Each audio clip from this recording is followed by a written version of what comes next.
Okay, fire away. Apologies if you can hear some grinding noises in the garden. There's a builder cutting some flags. So any strange noises, that's him. I did tell him I was going on a video call, but he's obviously thinks it doesn't apply to him. Anyway, so today I just wanted to share a bit of a few ideas with you, just how our words and the language that we choose to use can influence credibility and trust in business.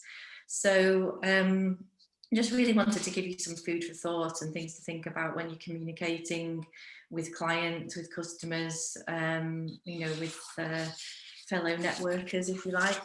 And I've just got a few slides to share with you. I think there's about 6 things altogether. So first impressions. So yeah, the words we use with people can make a lasting impression on somebody, and I think the language that we choose can really showcase our personality. So all of these things on the right hand side of the slide, so responding to an email inquiry, that very first line of your website, your LinkedIn profile, what you say in your 60-second intro in a networking meeting,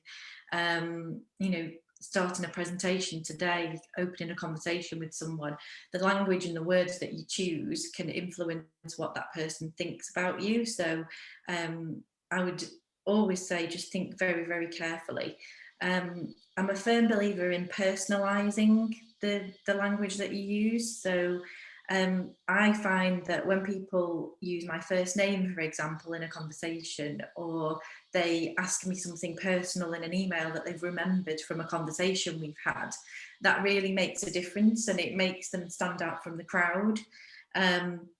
So I would think about, if you don't already do this, if people are telling you things like, oh, I've had a grandchild and they're called Eva, write that down, make a note of it, and ask after the grandchild, really to build that connection with people and really create a positive impression with people. Instead of that kind of boring, oh, hi, I hope you are well in your email, which I think we're all super bored of now. And I think because there's so much homeworking going on, we're sending more emails than ever before. So it's really important to try and make your messages stand out from the crowd. So first impressions is the first thing. Second thing is buzzword bingo. So I've created a little buzzword bingo card. You get a point for everyone that you've heard and a point taken off if you've used any of them. So I think pivot is one that we've all heard a lot of. I could also use words like unprecedented, which I know that we're all fed up with hearing right now. But yeah, these words, I mean, some of them do have a place in business conversations, and I would recommend just always thinking about your audience. If you're ever thinking about using any of these terms, will your audience understand them? Do they use them in everyday business? Is it something that's just a buzzword that you've heard somewhere and you think, oh, this is going to impress people if I use it? So just always think about your audience, especially when you're writing things like CVs and your social media profiles. Will your potential customers, your potential employers understand these words? Will they be impressed by these words if you were to drop them into a CV, for example? Do they use them in a job description? It's all about the audience and the person that you're writing for. So some people think that these words give them power and credibility, and it's all about posturing and meetings and things like that. But just be really, really careful about using buzzwords, because most people just want to hear plain English language. The next thing is to be direct. So this is something I'm trying myself this year. I'm stopping myself using words like hopefully and saying I will do this, not hopefully I will get this to you by the end of the week. I will get this to you by the end of the week. It's a lot more positive, it's a lot more direct, and it builds more trust. So if you're using any of these words on that left-hand side, think about using the ones in the start column instead, because they're a lot simpler, and it's less to type as well if you're putting them in an email. So being overcomplicated with your language, particularly in an email, just makes people switched off. At this moment in time, you can use now, one word instead of 5. And it makes things happen as well. And I'll come on to another example that shows that later. But think also about using words like literally, basically, obviously, totally. You know, it's all just fluff. You don't actually need those words, so you can be a lot simpler and more direct with people if you choose the words wisely. Next, clarity. So this is the example I wanted to show, this one. So this is probably something that I've typed in an email at some point in my career. It would be great if you could have a look over and let me know if you've got any changes early next week. When actually all I need to write is this. Be really clear about what you're asking somebody, and then you're probably going to get the answer you want. So think about asking people questions. Think about if you're requesting feedback like this, if you're requesting information by a certain deadline, just be very direct and very clear about what you ask for. And then you're not going to get in that loop of having to constantly check and did you receive this? Have you done this? Can you get this to me? That person will be in, you know, in no uncertain terms, that's what you want by that time on that day. Signing off with style. So I wrote a blog post about this a while ago, but I know Jane probably will disagree with me on this, because Pink Spaghetti say to everybody, save time and put you know, your sign off within your email footer, then you don't need to bother about writing it. But I'm a firm believer in personalizing things for people. So if you know that you've got another meeting with someone, sign off, speak to you on Thursday. If you know that person's going away for the weekend, in another world, enjoy your break with the family.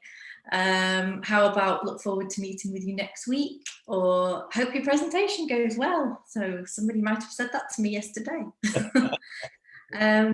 But I think, you know, some of my pet hates on emails are regards, kind regards, and top of my list of hates is when somebody just wrote best at the end of an email. It's just so unhuman. And I would definitely suggest using kind of sign-offs that are personalized like this. Can help you build better connections with people.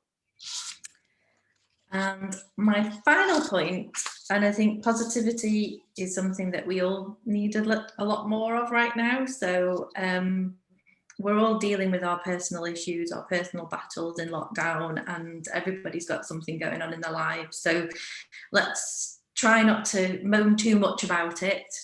Yes, you need to talk about it if you need to talk about it, but let's be more positive in our communications, put our positive pants on, and think about spreading a little sunshine on somebody else's. And that's all I've got to say. Thank you very much.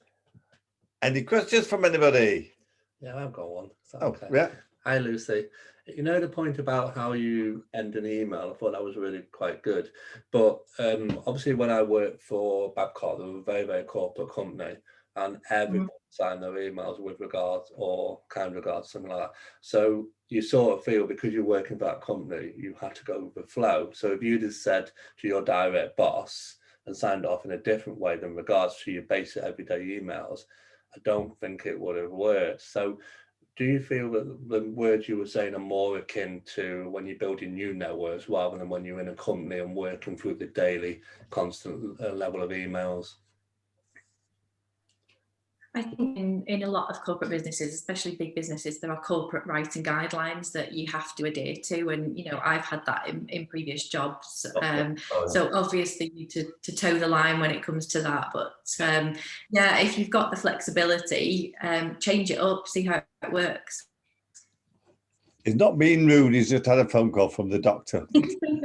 Sorry about that. So it's all right, it's because you cut me off before I could answer again. It does me, doctor. It always misses me. Sorry about that, Lucy. Sorry. Right. Sorry, Jane. Any more questions, Lucy? I was just going to actually compliment. I love that. And I love the bit that you talk about asking about the grandchild or something like that. I just wanted to share that when I worked in big luxury hospitality, you know, businesses, that was one of the tricks to get people to engage and to connect and make a direct booking, because you don't want them going off and booking somewhere else. So it was also to kind of build that connection and ask them about, you know, their wives or their children and all that. And so we had oral tricks to kind of keep those names on the system and build that into sort of your reservation theme speech and all that. And and initially it might sound that you're being fake or something, but it does work, and it's fun and it's enjoyable as well once you start to do it. So I love that, and it's a good reminder actually, because I haven't been using that as much as I could. So thanks, Lucy. That's great.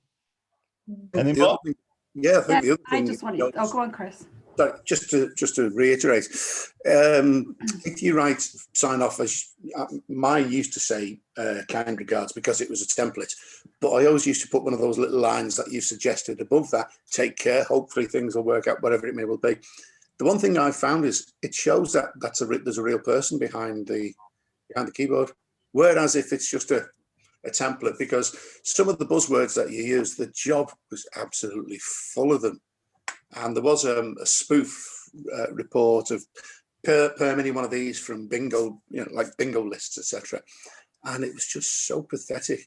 But I do like the idea of personalising, because it does show there is a real person there, as opposed to a corporate.